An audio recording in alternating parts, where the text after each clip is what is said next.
Hello. At the beginning of the month, I was asked to give a talk to the Tillington Men's Breakfast Club. When the planned speaker dropped out, I chose the subject of exploring social history through genealogy and DNA, and I was talking about our family tree. One of my friends recorded the talk, so I thought you might be interested in hearing what I had to say about our ancestors. So here it is, along with my slides. I hope you enjoy it. Thank you.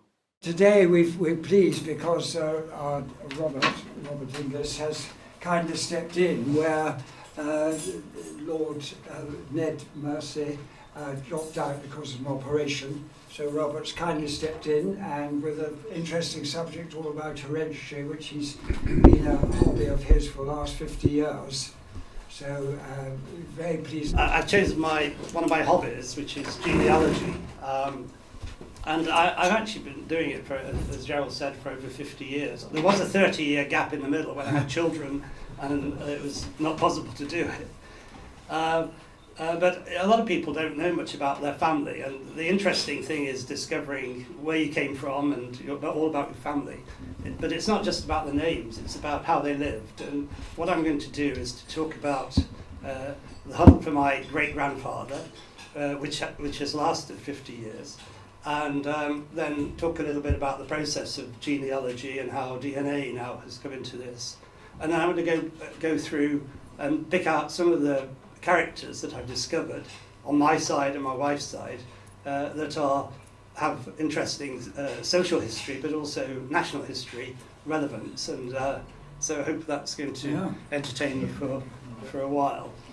So just to start, I guess everybody knows their grandparents, but do people know their great-grandparents? Do people here know the names of the great-grandparents?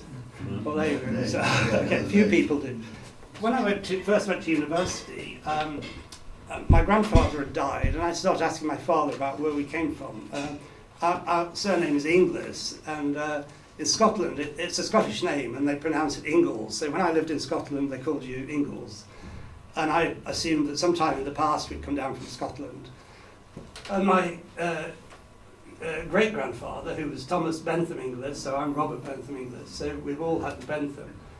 My father, he died before my father was born, so he didn't know much about him. And I tracked down his grave, and I went to visit his grave. And in fact, the lettering on the grave is for his daughter, who died when she was 18, and he's buried there with his wife. And so he was a musician. He had 2 daughters and a son. The son is my grandfather. He was Mansfield. And I then went on the hunt to try and find out where he came from. And so I'm going to tell you a little bit about that. So I'm going to talk about some of the sources of how you do genealogy. And so the first thing is family documents and knowledge. And one of the first things I did was do a questionnaire with all my relatives and ask them questions. And it's surprising, they don't know much, really. The other thing later on I found, when my parents died, I went into the attic to clear out the house. They'd lived in the same house all their lives. And there was a box of documents and Bibles.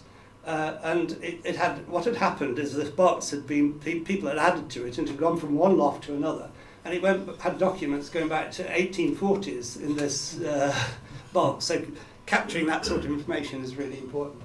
So when I started off in the 1970s, you had to go down to London to St Catherine's House, and you took volumes off of the shelf that were copperplate writing, and you looked through them and you found a reference to the birth certificate of somebody, and then you had to order the birth certificate and they sent it, and that's how you did it. And I also, we've got those birth records go back to sort of 1837. And then the other thing that I did was to visit various churches and look in the records there and sort of write things down from gravestones. So that's how it started back then. But then later on, it all became, as I said, I had a gap of about 30 years, and then the computer came in. And one of the biggest data sets that the Church of the Latter-day Saints had collected lots of information about people from church records in the UK. They have the belief that people could be baptised posthumously, and they kept all these records. And then they decided to digitize them and put them on the computer, and that was the beginning of various companies putting them on the computer, so you can search now using a computer. And I use something called Ancestry, which we'll talk about in a minute. And so then later, this was now in the 2000s when I started again working on it. You get the census returns, and these are from 1841, which is a bit dodgy because they made, for some reason, everybody's age, they round them to the nearest 10. So it gives you a bit, I don't know why. And they only record the county you're born in, not the town. But then it got better through as time went by. And in fact, we've just got full access to the 1921 census. There is no 1931 census because the records were destroyed. But there's a 1939 beginning of the war census, which is a partial census, and that's open now. Because normally you can't look at the census until it's 100 years old. The other thing is that in Ireland, if we're going to talk about Ireland, the records have been largely destroyed because there's a fire in the records office in the 1920s, and a lot of Irish records have been destroyed. And then cemetery records, gravestones are rather disappointing. They're hard to read, and it's quite hard to track them down. Probate records, they are now available online. You can look into probate records. Passenger ship records have now been digitised, and you can look back who travelled where and things like that. Prison records, we'll come on to that, but from 1770, a lot of the prison records are military records. There's a lot of good things from the two world wars. British Newspaper Archive, which I've just really got into recently, there's a massive amount, all the papers have been digitised, or it's a sort of partial digitisation. It's quite hard to search through them, but there's lots of useful information there. And then the records offices are really helpful. If you ask them questions, they have a whole department that goes and looks into the questions that you ask them and comes back with answers. The latest thing is DNA. It has become fashionable to have your DNA tested. Companies like Ancestry, 23andMe, and MyHeritage claim their DNA tests help you to discover your ethnic origins, connect with relatives, and learn about your ancestors' migrations. Some also offer health insights, genetic traits, and family tree building tools. I don't know how many people here have had their DNA tested.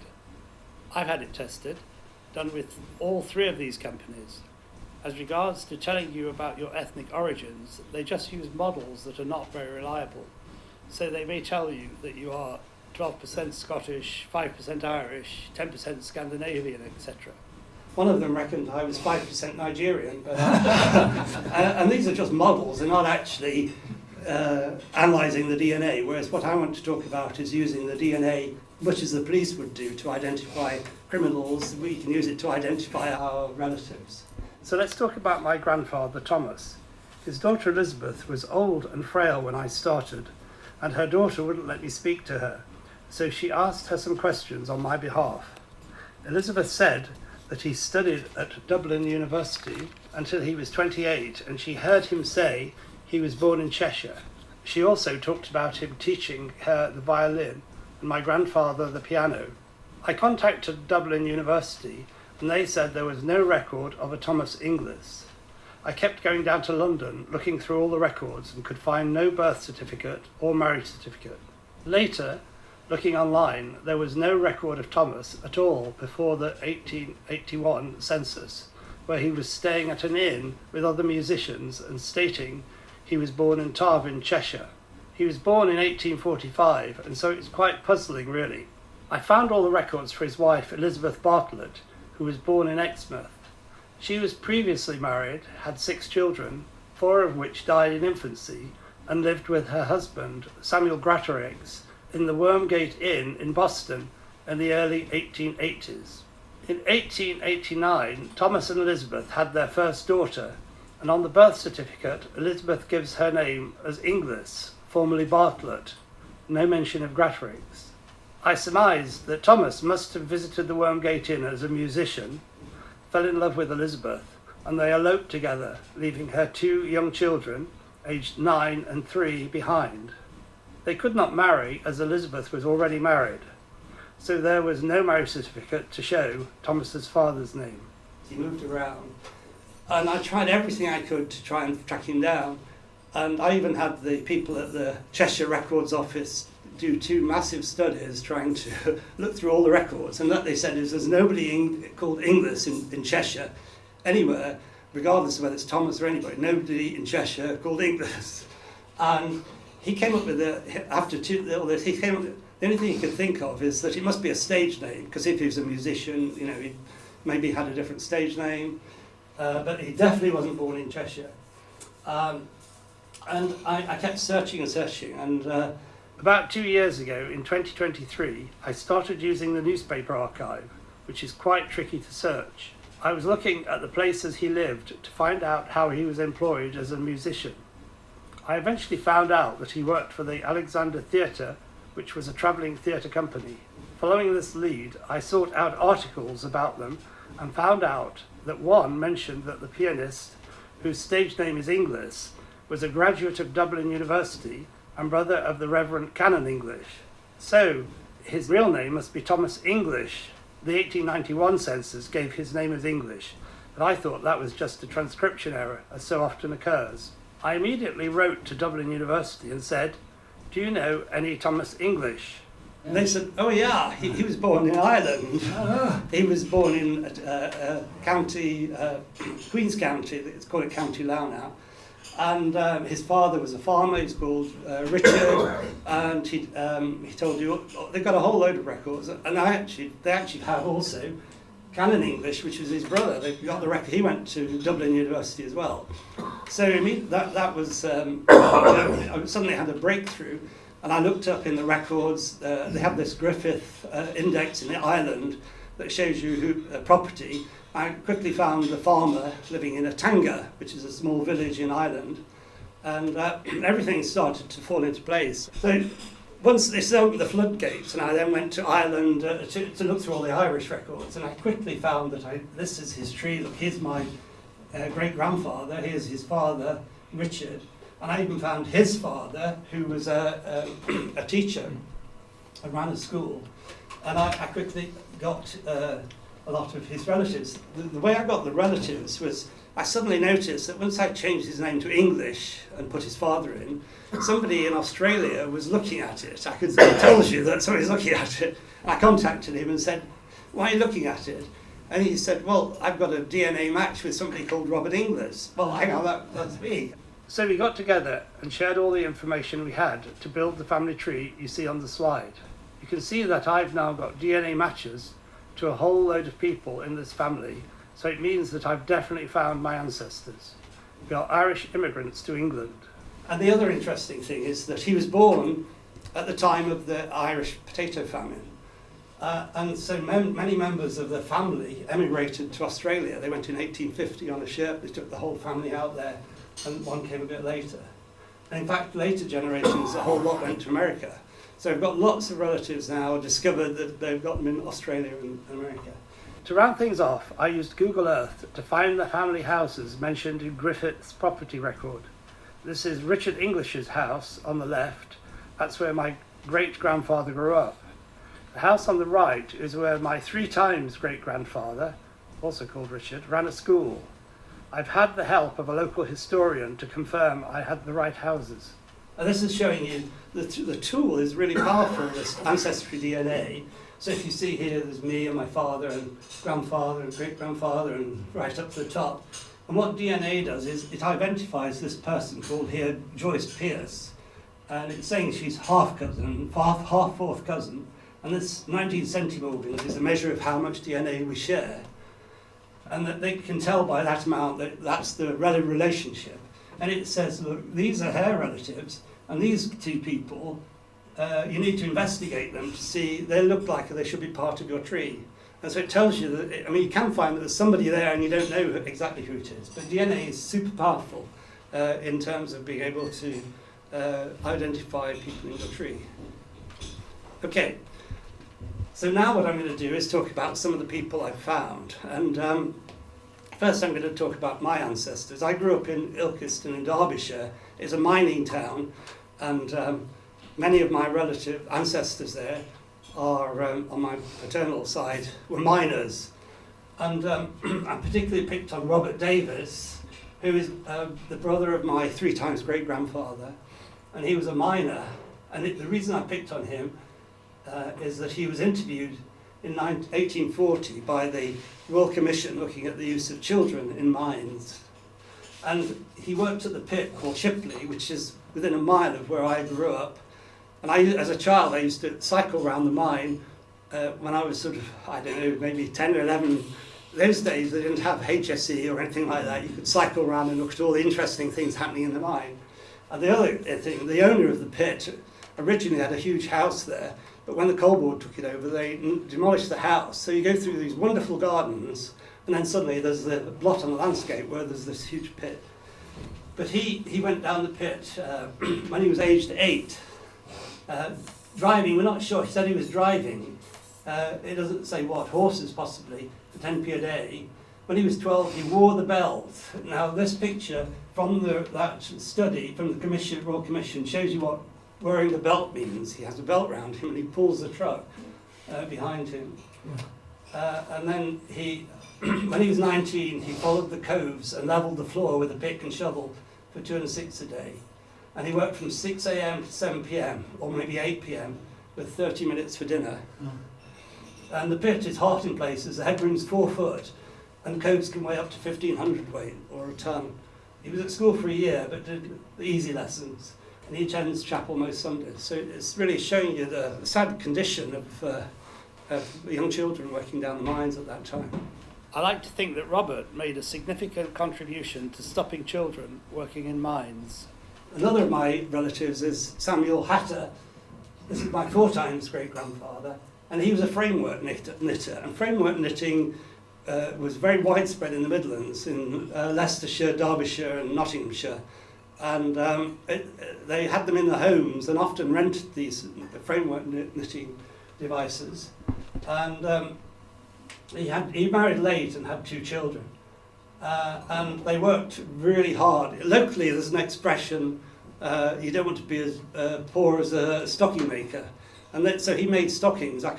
Some areas locally made cotton and some did silk. And typically, they worked 17 hours a day, and women and children helped. So it's very physical to work this machine. And they made 12 stockings a week, earning 7 and 9p. And then Samuel, later in life, he was in prison for 3 months. He stole 12 stockings. And blow me, he did it again, and he was in prison for 6 months. I don't see him as a thief. I see him as a poor man working hard to try and feed his family. I think what was happening is the machines were moving into factories. It became the beginning of the Industrial Revolution, and the framework knitters at home were being phased out, and they became under economic pressure, and they became very poor. So if I looked at my mother's side, they're all farmers from Lincolnshire and Nottinghamshire. And I found that my mother's family went back in the same village that she was born to 1500. And they were all farmers, all land workers. But I guess all my relatives are fairly humble. My grandfather, Arthur Inglis, was a miner when he started. And then, during the First World War, he drove transport in France. Later, he became an entrepreneur, setting up a bus company that went bust, and later a haulage company with a fleet of lorries. My father took over the haulage business, so I had a comfortable childhood. Now, moving on to my wife Deborah's side of the family. Well, first of all, I should say she's a true Brit in that she's Welsh, English, Scottish and Irish in roughly equal measure. So, like me, she has Irish ancestry, but she is descended from William Connolly, who was Speaker in the Irish Parliament, became the richest man in Ireland, and built a huge Palladian mansion in Castletown. She has many other illustrious ancestors, some of which I will talk about. So one of them, I mentioned them last week, it's a distant relative. She's my wife's 3rd cousin twice removed, but it's Emily Wilding Davison, and she is one of the leading suffragettes, probably one of the most famous suffragettes, in that one of the things she did was she hid in the House of Commons in a cupboard on the night of the census, for the 1911 census. And so if you look in the census, it records her as living in the House of Commons, where she couldn't, women couldn't even vote then, so to be recorded as living in the House of Commons is pretty good. And this is a plaque that's now been erected in the House of Commons, crediting what happened to her, saying that she spent the night there. And I think the other thing that she was imprisoned at times, and they force-fed suffragettes as well in prison, so pretty horrible. But then what she's most famous for is that in the 1913 Derby, she threw herself under the King's horse and was killed, and it's recorded on film. The newsreels at the time were filming, and this is just, you can just see her there and the horse falling over. And so my daughters, who are all strong feminists, are delighted to be related to Emily Wilding Davidson. We're going to now switch to the Welsh side of my wife's family. And her 3 times great-grandfather is Robert Humphreys, who was a pioneering Wesleyan minister, Methodist minister, preacher. And he walked around Wales preaching, and typically in a year he preached 468 times and travelled 3,200 miles. It happened that a lot of people converted under his ministry. And in 1832, he's walking from Llanlwys to Beaumaris, but at Bangor he was entreated not to go on because there was cholera. But he said he's going to carry on anyway, and so he went on to Beaumaris and preached on the Sunday. On Monday held a prayer meeting on the Tuesday and died that night of cholera. I was very lucky to find that somebody had written a book about him, and I found it in the Welsh National Library, and they said they'd send me a copy, make a photocopy and send it to me. And when it arrived, I opened it, and this is what it looked like. And that time it was a big problem because it was on paper, and so I couldn't do anything about it. These days you can feed this into your computer and it'll translate it for you. But fortunately there was a translation, and I managed to learn about his life story. So the next one I want to talk about is, again under women's rights, back in, this is Naomi Stevenson, my wife's 2 times great-grandmother. She married Peter Stevenson in 1841, had 2 children. And she was a businesswoman and set up a millinery and dressmaking business in Hanley. And in 1858, she sought protection under Section 21 of the Divorce and Matrimonial Clauses Act made the year before. And I'm going to tell you, her case was reported in the paper, and I'm just going to read to you what happened. It said, Mrs. Stevenson, a respectable-looking person who gave her evidence firmly and clearly, said that she resided in Lamb Street, Hanley, where she carried on the business of a milliner. About 15 years ago, she was married to Peter Stevenson, at that time a draper in Manchester. His business failing shortly after, they came to reside in this neighbourhood, where he occupied himself in selling millinery and other goods, which he made up. She further deposed that he often used the money so obtained for his own private use and contracted debts, which he left her to pay. She said that once, on one occasion, about 2 years ago, he sold off all her goods and left her with an empty house. She had all along supported her mother and 2 children by her own industry, and had for some time lived quite apart from her husband. On Monday morning last, her husband met her in the street and snatched from her a parcel which contained ribbons and other articles she was carrying home to make up. And then she was awarded protection under this rule from her husband doing that. He appealed, but the appeal was rejected. I think she must have really coached her son, Henry George Stevenson, my wife's great-grandfather, in business. This is him in the family photo with a moustache. He started selling Staffordshire china on a market and went on to build a successful china company that had a place in the prestigious Barton Arcade in Manchester. He built a large house and had 11 children. When Henry died, my wife's grandfather, Vincent, that's the tall one in the middle, took over as the managing director of the company. But he was very fond of gambling, and he bet large sums on the horses. In the 1920s, he embezzled £5,000 from the company to pay his debts. His brothers spotted the company loss and booted him out. The interesting thing is that this company is still in business, managed by Henry's 2 times great-grandson. It has celebrated 150 years in business, and in the last financial year had a turnover of £26 million. So we're going back in time now. We're moving on to Sir Patrick Johnson. It's my wife's 7 times great-grandfather. And he was a Scottish merchant and parliamentarian. And he was the Lord Provost of Edinburgh on 3 occasions. And he was a leading advocate of union with England, Scottish union with England. And he was the one who really pushed it through from the Scottish point of view. A lot of Scottish people didn't want to join with England. So when the Act of Union was approved in Edinburgh in October 1706, his house was attacked by the mob. They threw stones at his windows, broke open his doors and searched his house for him. But he'd already made his escape. Once the Act of Union had been signed, he sat in the House of Commons as a Whig MP. He is certainly a significant person in Scottish history. Going back further in time in Scotland, many of my wife's ancestors lived in Polwarth Castle. We're not quite sure when it was built, but Polwarth is a little community close to the borders, north of Berwick, and the original church there is mentioned in the Domesday Book.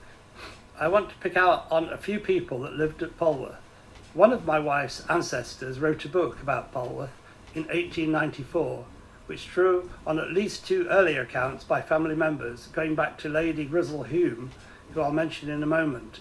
In the book, she gives a beautiful description of the location, which I would like to read. It says, the long brown slopes of the Lammermuir Hills seem to pause before making a rapid descent into the Merse, and the wooded crests of Carl's Hill look boldly forth across the wide expanse of a plain that sweeps to the foot of the Cheviot, and there, where the heather ceases and the rich grass fields run up among the sheltering plantations, nestles the little village of Polwarth. It's a singularly picturesque spot, backed by a narrow strip of wood, where the rowan berries hang like bunches of coral every autumn. It sounds a beautiful location. I've not been, but it's on my list of things to do. My wife's 15 times great-grandmother is Margaret Sinclair, and the book tells an interesting story about her marriage. It says, John Sinclair died without a son, so his estates at Hare Manston passed to his brother, Sir William Sinclair. However, his lands at Polwarth and Kinghammer went to his 2 daughters, Marion and Margaret.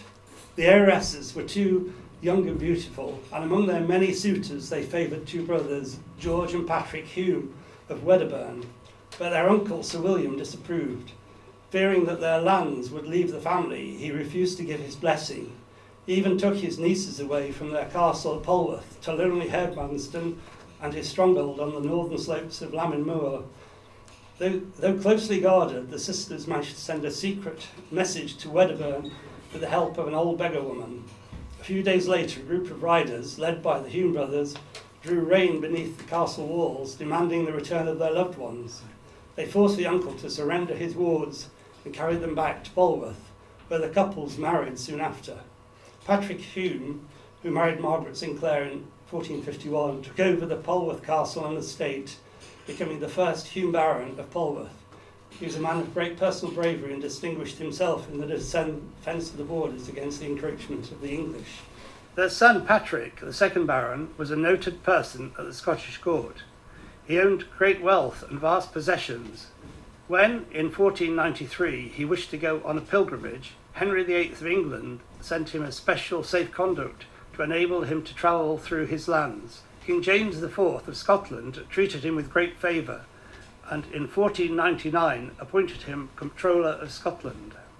In Tudor times, Henry VIII had the idea that his son Edward should marry the infant Mary Queen of Scots, but the Scots did not agree. Henry was incensed and sent his army to the north to punish the Scots for not agreeing to this marriage. They called this the Rough Wooing, or the 8-Year War. The English army, led by Edward Seymour, Earl of Hertford, burnt Polwarth Castle, and there's nothing left there now. So the family moved to one of their other properties, Redbraes Castle. And so Sir Patrick Hume, the 6th Baron, which is my wife's 10 times great-grandfather, he served King James I of England. In 1591, he was appointed Master of the Household, Gentleman of the Bedchamber, and Warden of the Marshes. And he was admitted as a member of the Privy Council. So pretty big role. And moving on, Sir Patrick Hume, the 8th Baron Polwarth, the one his first cousin 10 times removed, he was implicated in the Rye House plot. This was a plan to kill, assassinate King Charles II and his brother James. There was a fear that they were going to turn the country back to being Catholics again, and they wanted to do, the plan was to kill them when they went to horse racing at Newmarket. But there was a fire in Newmarket, the racing was cancelled, and King Charles and his brother went home early, so the plot failed, and then somebody spilt the beans on them.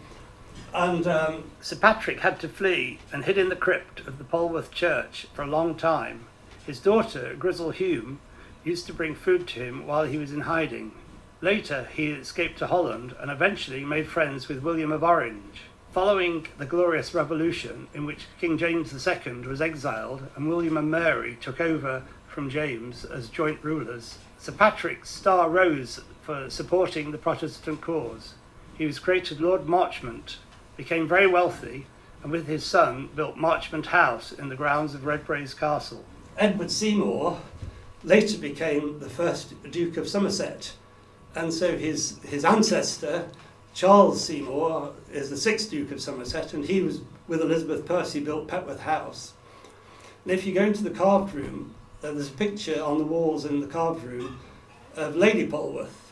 And so the second Earl's wife, when he died, she married somebody called Hans Moritz, and they had a daughter called Harriet, and Harriet married into the Polwarth family. So we have the two connections locally. Going back some 30 generations, we find my wife's 27 times great-grandfather. He is Gospatrick, Earl of Northumbria. In the old days, they didn't have surnames, but just a first name, often with a place associated with it. When William the Conqueror came to the throne, the previous Earl of Northumbria died. Gospatrick made peace with William and was appointed Earl of Northumbria. However, he later joined a rebellion against William, trying to end Norman rule. But William sent strong forces to devastate the region in what became known as the Harrying of the North. So Gospatrick had to flee to Scotland, being granted lands around Dunbar by King Malcolm of Scotland. It's interesting to look at his family tree. His mother is Ealgith, and her mother is Elgifu, and her father is King Athelred the Unready, born in 966. He was actually the longest-serving Saxon king in England. Gospatrick's father is Maldred, whose brother is Duncan, the first of Scotland. This is the King Duncan who was murdered by Macbeth in Shakespeare's play. Later, Duncan's son, Malcolm, defeated Macbeth at the Battle of Lunfannon. So, we see that my wife is related to the ancient kings of both Scotland and England. So you're all thinking, wow, that's pretty amazing, really. But I'd like to move on to my last slide. We need to do a little bit of numbers game here to round things off. And if you start thinking about how many, you've got 2 parents, you've got 4 grandparents, you've got 8 great-grandparents. If you keep going, by the time you get back to sort of, the numbers build up. By the time you get back to 30 generations, you've got 4.2 billion grandparents. And that's proper maths, there's nothing. So turning it round, look, if we look at somebody born in 1500, say there was 2 children per generation, you get 65,000 descendants alive today. If there's 3 children per generation, you're 43 million. And if you go back to 1,000, you find that 2 generations per children is 8.6 billion. And if you go to 3 children, it's 5.6 million. So, gentlemen, I can tell you that you are all related to the kings and queens of England. So the surprising thing is not that my wife is related to them, it's that I've managed to find a way through all of those trees that get you there. Yeah, well done. Thank you.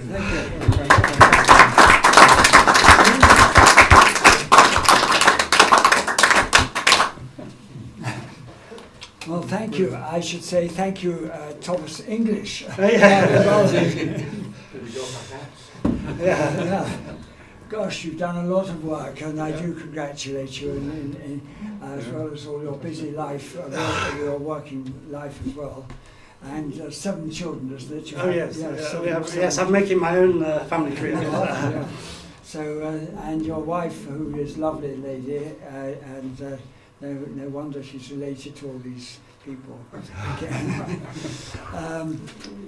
Thank you very much for standing in and for all the work you've done standing in for. If anybody had any questions, I'd be happy to take them. Robert, is there a particular problem? I did a bit of study on a lady who lived in the old manor house Oh yeah. that I rented for a while. And the problem I kept hitting was the fact that everybody had the same name. Yeah. So that Robert would have a son of Robert, and his son would be called Robert. And Well, you we know, lost track of which generation. we've got a lot of Patricks in our family, and Yeah. I've got a grandson called Patrick, which is actually what stimulated me. I noticed there's a lot of Patricks. I ended up going back, but it is a problem. So, like the Welsh, I find it impossible to get far in Wales because they only have a few surnames really, and it's impossible. So.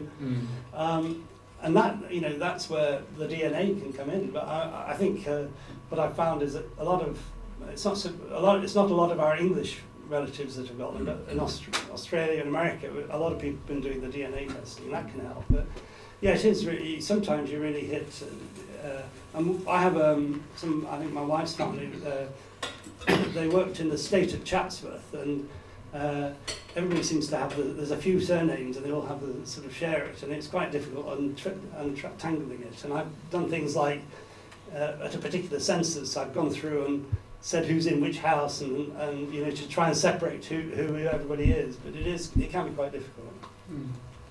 How do they get the DNA, the past DNA, to the present? Well, you can. This is all people. Giving their own DNA, so it doesn't go into the past really. So what it does is looks at how much. Say, if I can I can look at all the people that match my DNA that have given their DNA. I mean, some people have died, but they're not. It's not a long time ago, I guess. And so what it does is it can see by how much DNA you share what kind of relative you are. So you can go back to sort of 4th. I think they draw the line at 5th cousin is as far back as you go, really. And so what it's doing is shining a torch on what's happened in the past. So how In one of them, do you get the DNA done? so it's DNA from people that are alive, and we can't. It's none of it is historical DNA. It's just people that it's figuring out how you're related. For instance, on my another great grandfather, is he great or great? I discovered that he had an illegitimate child through DNA, because I started matching somebody that, where does this person come from? And we looked at it, and he had an illegitimate child, but he actually owned up, and he'd agreed to pay. We found in documents saying that he'd agreed to pay maintenance for this child, which is interesting. But all that, the idea that you can. I've got a friend who's discovered her father is not her father because her mother had a fling with somebody. She's my age, and all these things from the past are suddenly coming out through DNA. You can't hide from the DNA. So where do you get it done? The DNA? You can just send it off. So you can order a kit. It costs about £70, and you do a total thing, put in, send it off, and there you are. You're all done. How do you do that? You do this online, do you? You can order it online. Get your DNA. Yes. £70. Yeah. You order What do it. they send you back? They send you. They send you information on your health, and I don't know how reliable it is, but they also send you this profile saying that you're, you've got 10% Spanish, you're 15% Scandinavian, Right. 5% Nigerian, or All whatever. quite painless, don't you? And it's a bit that I guess that's the selling pitch for them. But for people like myself, the real interest is in doing proper DNA matching and things like that. Right. Okay, Well done. good. Thank you. Well done. Well, thank you again, Robert. Very Okay. good.